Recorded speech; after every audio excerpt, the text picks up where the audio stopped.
வணக்கம். சற்று முன் கிடைக்கப்பெற்ற மிக முக்கியமான செய்தி ஒன்று வெளியாகி உள்ளது. எடப்பாடி பழனிசாமியின் கதை முடிந்துவிட்டது.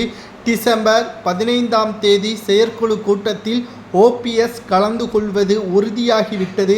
அதிமுகவின் இரட்டை இலை சின்னத்தில் ஓபிஎஸ்ஸிற்கு உரிமை உள்ளது என்று நீதிமன்றத்தில் நீதிபதி குமரப்பன் அவர்கள் தீர்ப்பு வழங்கி உத்தரவுகளை பிறப்பித்திருக்கக்கூடிய நிலையில் அதிமுக ஒன்றாக செயல்படுவது அனைத்தும் அதிமுகவின் வெற்றிக்கு உதவும் என்று கிளை நிர்வாகிகளும் அதிமுகவின் முன்னாள் செயலாளர்களும் தெரிவித்திருக்கிறார்கள்.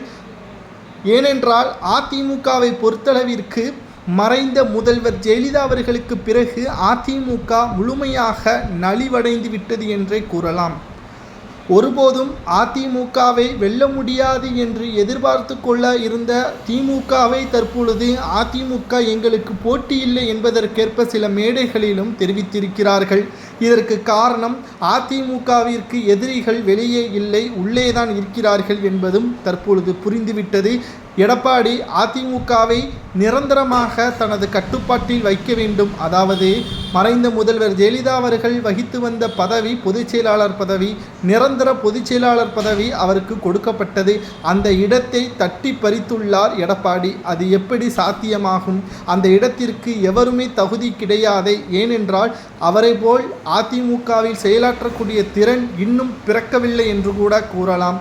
அதிமுகவில் எடப்பாடி பழனிசாமி அவர்கள் தனது சமூகத்தை ஆதரவுகளை தெரிவிக்க வேண்டும், தனது கட்டுப்பாட்டில் வைக்க வேண்டும், அனைவரும் தனது காலில் கீழ் இருக்க வேண்டும் என்பதற்காகவே சில முக்கியமான முடிவுகளை எடுப்பதற்கு எடப்பாடியின் வீட்டிற்கே மூத்த நிர்வாகிகளை அழைத்து தனதுடைய வீட்டில் விசாரணையும் செய்தார்.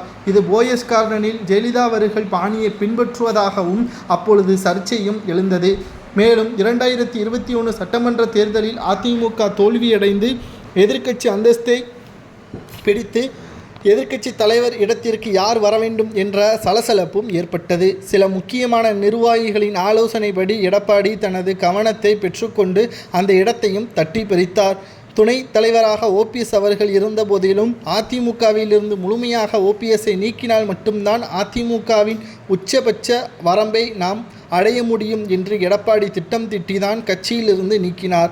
அதற்கு சுமர்த்திய பழி திமுகவின் பி டீமாக செயல்படுகிறார் என்று. ஆனால் அனைத்திற்கும் முற்றுப்புள்ளி வைத்து துரோகியை வீழ்த்தக்கூடிய வகையில் அதிமுகவின் சொந்தம் ஓபிஎஸ்ஸிற்கு இருக்கிறது, இரட்டை இலையில் உரிமம் இருக்கிறது என்று நீதிமன்றம் தெரிவித்திருக்கிறது. இதனால் எடப்பாடி கதை முடிந்துவிட்டது என்றும் கூறப்படுகிறது.